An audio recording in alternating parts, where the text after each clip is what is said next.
a todos. En primer lugar, agradecer a Juan y al Ciberet por habernos invitado a presentar nuestro trabajo.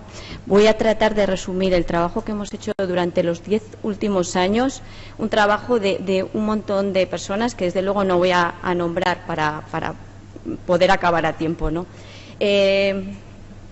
Voy a apuntarme al refrán de Juan y vamos a repasar un poquito, porque yo creo que, bueno, al final gran parte de las cosas las ha dicho Cristina, pero igual viéndolo de otra manera, un poco más gráfica, igual os ayuda, sobre todo ahí veo un montón de estudiantes que igual les parece más divertido. A mí me gusta ver el material genético y el DNA, o el DNA, vamos, como un programa informático. Un programa informático que el ordenador es capaz de reconocer y dar lugar a el objeto que nosotros queremos, que puede ser una imagen, puede ser un texto, etcétera. En nuestro caso, nuestro programa informático es nuestro DNA, que está organizado en cromosomas, y que la célula, como el ordenador, es capaz de interpretar y de dar lugar a las proteínas, que son las encargadas de hacer las funciones celulares. Porque tenemos el DNA y porque nuestro DNA es diferente, nosotros somos diferentes. Pero a veces ese DNA puede que no funcione correctamente, como nos ha explicado Cristina, y en lugar de dar lugar a la proteína apropiada, da lugar a proteínas mutantes y, en algunos casos, a enfermedades asociadas a esas mutaciones. Gracias al descubrimiento de herramientas que nos permiten cortar, pegar el DNA, nosotros somos capaces de hacer DNAs nuevos.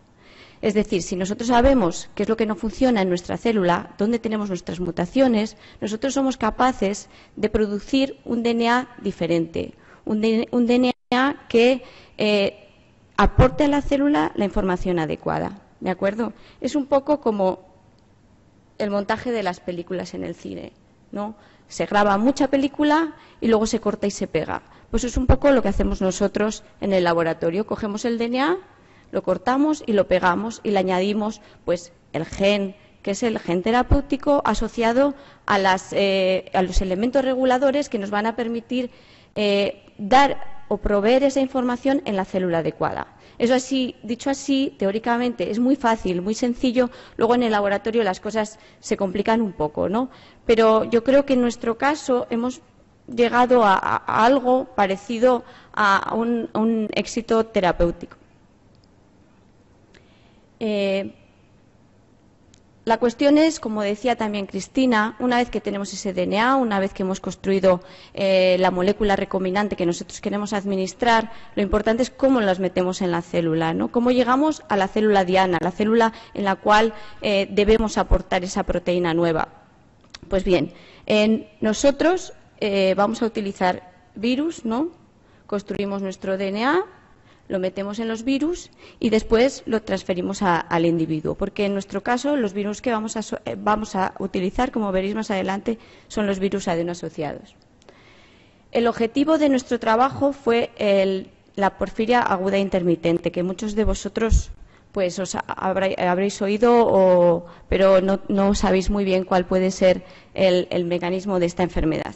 Pues bien, las porfirias en general son enfermedades asociadas a deficiencias en enzimas que controlan la síntesis del hemo, ¿vale? El hemo, como muchos de vosotros sabréis, forma parte de proteínas muy importantes para el correcto funcionamiento del organismo, la más evidente, la hemoglobina, pero también un montón de hormonas, de citocromos y de moléculas y de proteínas que son importantes para la actividad celular. En el caso concreto de la porfiria que a nosotros nos afecta, la mutación la encontramos en la tercera enzima de la síntesis del hemo, que es la porfobilinógeno deaminasa, que yo voy a llamar siempre PBGD porque es una palabra un poco complicada para decir de forma frecuente. Y estos pacientes tienen una forma mutada de la proteína y el otro alelo es normal. O sea que el tener 50% de la proteína, de la actividad de la proteína, hace que estos pacientes ya sean susceptibles de sufrir la enfermedad. Y lo que ocurre es que cuando se requiere la síntesis de hemo por distintas circunstancias, por factores como la dieta, o factores como el tabaco o el alcohol o un medicamento, se comienza la síntesis del hemo y como esta enzima no funciona bien, se acumulan moléculas precursoras como son el ácido aminolebulínico y el porfobilinógeno, que son precursores que son neurotóxicos. Es decir, se inicia la síntesis del hemo, pero al llegar aquí esto no funciona correctamente y se acumulan estos precursores, que se ve muy fácil, su acumulación en sangre se ve muy fácil luego en orina. Cuando estos precursores se acumulan, lo que provocan es un daño en el sistema nervioso, ¿vale? Provocan un daño en el sistema nervioso a nivel autónomo, provocando diarrea, estreñimiento, daño abdominal, retención urinaria, taquicardia, hipertensión. Y yo creo que el más frecuente o el más problemático para los pacientes cuando llegan a la consulta es el dolor abdominal. Es un dolor abdominal fuertísimo que les incapacita, ¿vale? También afecta el sistema nervioso central, provocando ansiedad y depresión, alucinaciones y ataques. Y yo creo que un representante como paciente de porfiria muy conocido por todos vosotros es Vincent van Gogh. Y se piensa que algunos de sus cuadros fueron pintados durante un ataque de porfiria. También la acumulación de precursores puede provocar debilidad, incluso invalidez total. Un paciente puede entrar en la clínica sin poder moverse absolutamente. Y en casos ya muy graves puede provocar la muerte. Y una persona que murió de un ataque muy grave de porfiria, además aquí en Madrid, fue la hija de Isabel Allende. Entonces, la porfiria es una enfermedad realmente rara y, sobre todo, la porfiria que nosotros vamos a intentar tratar, que es la porfiria más severa. Aunque la prevalencia de la mutación, es decir, el número de personas que tienen la mutación en la población global es de 1 entre 20.000, solamente sufren ataques realmente agudos y severos y muy frecuentes un 2%, es decir, 1 entre 1 millón de personas tienen una forma severa de la enfermedad. No existen tratamientos o no se aplican de forma habitual tratamientos curativos. Normalmente se aplican tratamientos paliativos que consisten en la administración de analgésicos cuando la persona tiene fuertes dolores y se le da hemo para que se frene la necesidad de sintetizar nuevo hemo. Es decir, paramos la ruta para que no se sigan acumulando precursores. Y el único tratamiento que se sabe que es curativo, como podéis ver aquí, la persona que ha recibido trasplante deja de acumular precursores, es el trasplante de hígado, ¿vale? O sea que solamente trasplantando el hígado podemos curar la enfermedad. Pero claro, esto tiene muchas limitaciones, porque además de que el número de hígados disponibles para trasplante normalmente se utilizan para otras patologías, el número que hay general es muy bajo. Y además luego estos pacientes deben estar con tratamiento prolongado de inmunosupresores, etcétera. Pero ¿esto qué nos demostró? Esto nos demostró que si lográbamos corregir el hígado, podríamos controlar la enfermedad. Y ese fue nuestro objetivo, llegar al hígado. Este es un trabajo pionero de uno de los colaboradores del proyecto, donde utilizando un adenovirus, del que todavía no se ha hablado aquí, pero que también es un vector de terapia génica muy utilizado, es un virus de DNA que normalmente provoca una infección de vías superiores. Utilizando un adenovirus que expresaba la PBGD, el gen del que son deficitarios estos pacientes, y utilizando un modelo de ratón porfírico, le daba este adenovirus que fundamentalmente infecta el hígado y tras lo cual les provocaba un ataque de porfiria, ¿vale? Como veis aquí, estos serían los ratones control que no han recibido el adenovirus terapéutico, acumulan los precursores en orina, tanto la ALA como la PBG. Sin embargo, aquellos aquellos ratones que habían recibido el vector terapéutico no acumulaban los precursores, por tanto no sufrían un ataque agudo. ¿Pero qué ocurre con este vector? Pues que este vector, su expresión dura alrededor de 7-14 días porque es rápidamente eliminado por el sistema inmune. Es un vector muy inmunogénico y es inmediatamente eliminado, con lo cual el efecto terapéutico iba a ser transitorio, tanto en los animales como en los pacientes. Entonces nosotros nos decidimos a utilizar un vector, el virus adeno-asociado, del que ya ha hablado Cristina, que tiene unas propiedades que los hace muy interesantes y muy atractivos para el uso en terapia génica de enfermedades raras. Es un virus que no produce ninguna enfermedad. Es un virus que de por sí, cuando nos infecta, no replica, necesita de la presencia de otros virus. Casi todos nosotros hemos estado en contacto, y probablemente lo tenemos, el virus adeno-asociado en algunas de nuestras células, pero no hemos sufrido ninguna sintomatología asociada a la infección, ¿vale? No nos hace nada de forma natural. El virus no recombinante, el virus wild type o salvaje. Son muy fáciles de manipular y de purificar y de producir y, además, como os decía, permiten la expresión durante largo tiempo. Ya tenemos varios ensayos de terapia génica utilizando estos virus para el tratamiento de enfermedades muy distintas como la ceguera hereditaria, el Parkinson, la distrofia muscular de Duchenne y muy recientemente la hemofilia. Y nos interesa de forma particular la hemofilia porque su órgano diana también es el hígado.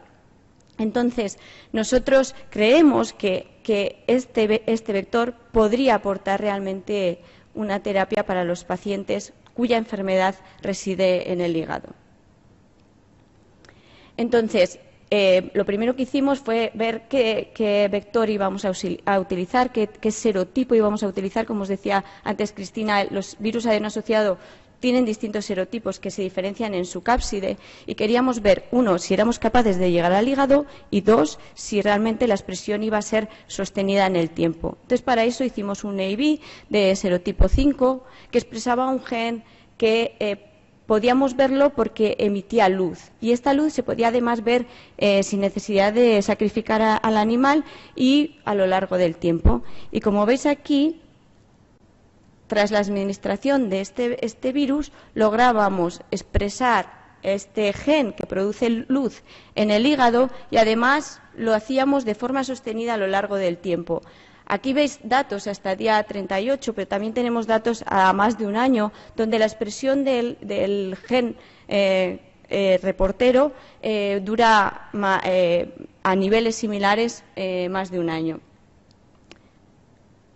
Entonces, nuestro objetivo, ¿cuál era? Pues construir un vector que tuviera la forma corregida de esa proteína, de la proteína PBGD, meterlo en el virus y, con esto, infectar el hígado de los pacientes que tenían la forma mutada.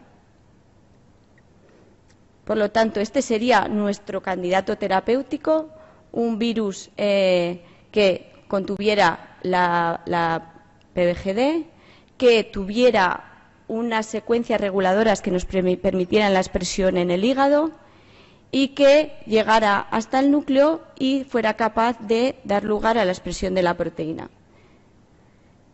Entonces, estos serían un poco los pasos que vamos a dar hasta llegar al ensayo clínico, ¿no? El primer paso es probar si nuestro virus realmente tiene un efecto terapéutico.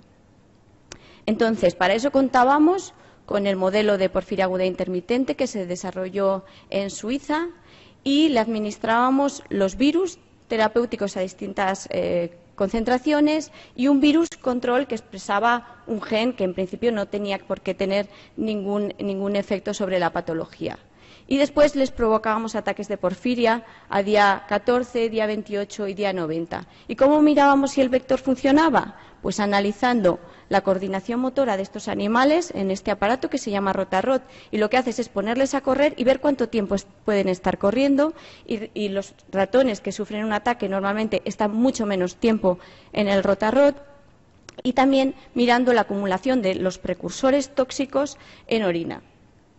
Entonces, este sería el análisis de coordinación motora y, como veis, este sería el tiempo que está en un Rotarot un animal normal, que marco aquí con el 100%, y esto es tras haber sufrido un ataque de porfiria. Primer ataque, segundo ataque, tercer ataque. Estos son ratones control y estos son ratones que han recibido el vector control. Como veis aquí, todos ellos tienen una coordinación motora mucho menor. Sin embargo, cuando los tratamos con el vector, vemos que estos ratones recuperan la coordinación motora, incluso es superior a los ratones controles. Lo mismo ocurre cuando analizamos los precursores. Si bien los ratones control, todos ellos acumulan precursores en orina, no así los ratones tratados con el vector. Por lo tanto, nuestro vector estaba logrando su efecto terapéutico. El siguiente paso era producir el virus en cantidad y calidad suficiente para ser utilizado en los pacientes y mostrar su seguridad. Esto lo logramos gracias a la colaboración con la empresa Unicure, que es la empresa que antes mostraba Cristina, que tiene ya su primer producto de terapia génica en el mercado, y ellos han sido capaces de desarrollar un sistema que nos permite conseguir el virus en alta cantidad y en grado clínico. Y en cuanto a la seguridad, una vez producido este virus, testamos su seguridad tanto en ratones como en monos, en el cual analizamos una bioquímica, un análisis patológico completo, y lo que os puedo decir es que no se detectaron ningún efecto adverso de los virus en ninguno de los animales tratados, que el virus desaparece 15 días tras la administración y que su porcentaje de integración es muy bajo y al azar. También pudimos comprobar que en los primates no humanos, es decir, una especie mucho más cercana a nosotros, éramos capaces de producir la proteína recombinante, lo cual nos animó mucho para seguir hacia el ensayo clínico. En el 2009 logramos la designación de medicamento huérfano para este vector terapéutico y además obtuvimos recientemente el permiso de la Agencia Española del Medicamento para su uso. La financiación, como podéis entender, estos ensayos son muy costosos y necesitamos mucho dinero para ponerlos en marcha. Entonces, gracias a la colaboración de todos estos grupos, la Comisión Europea nos financió la primera parte del ensayo clínico. El ensayo clínico que estamos haciendo consta de 3 fases: un periodo observacional donde analizamos todos los parámetros en los pacientes, el tratamiento y un seguimiento de 12 meses. Los pacientes están siendo reclutados, han sido reclutados en Pamplona y en Madrid. Y tenemos pacientes de varios sitios del mundo porque, como os decía, los casos de esta patología son muy bajos. Es difícil encontrar pacientes con una porfiria aguda muy severa, y tenemos pacientes de Uruguay, de Estados Unidos e Italia, aunque la mayoría son españoles. Se han evaluado 9 pacientes, 1 fue excluido porque tenía anticuerpos frente al virus, 8 se han incluido en la fase observacional y 8 han completado esta fase y están en el ensayo clínico. Estas son un poco las características de todos los pacientes, y este es el diseño del ensayo clínico con una escalada de dosis, empezando por una dosis muy baja para tratar de evitar que haya efectos adversos desde la primera dosis. Este es el primer paciente que fue tratado ya va a ser un año. Y puedo decir que no hemos detectado por ahora ningún efecto adverso asociado a la administración del virus, absolutamente ninguno. De hecho, es increíble ver cómo, tras la inyección de millones de partículas del virus, al paciente no le pasa nada. O sea, pues que parece como si le metes salino, no hay ninguna diferencia. Nuestro ensayo finalizará en septiembre del 2014 y es cuando ya podremos hacer un análisis de la eficacia del tratamiento y que espero que sea positiva. Entonces, este sería un poco lo que queremos para el futuro, que el ensayo clínico sea un éxito, que este ensayo clínico pueda ser ampliable a toda Europa, y esto nos abre también la puerta a tratar otras enfermedades raras cuyo órgano diana sea el hígado, y ya estamos trabajando en enfermedad de Wilson y en hiperoxaluria. Y ya por último, los agradecimientos. Yo creo que en primer lugar mi agradecimiento es a los pacientes y a sus familias. Es increíble la disponibilidad y el empuje, y yo creo que eso se puede repetir muchas veces, pero nunca será suficiente, ¿no? Que es muy fácil trabajar así, cuando alguien quiere que sigas adelante. Y yo creo que esta es una reflexión de nuestro trabajo y que es muy cierta, y que solo trabajando en equipo, sin disputas tontas entre nosotros, se puede lograr el éxito, y esta es un poco la foto del grupo implicado en el desarrollo de esta terapia. Y ya está.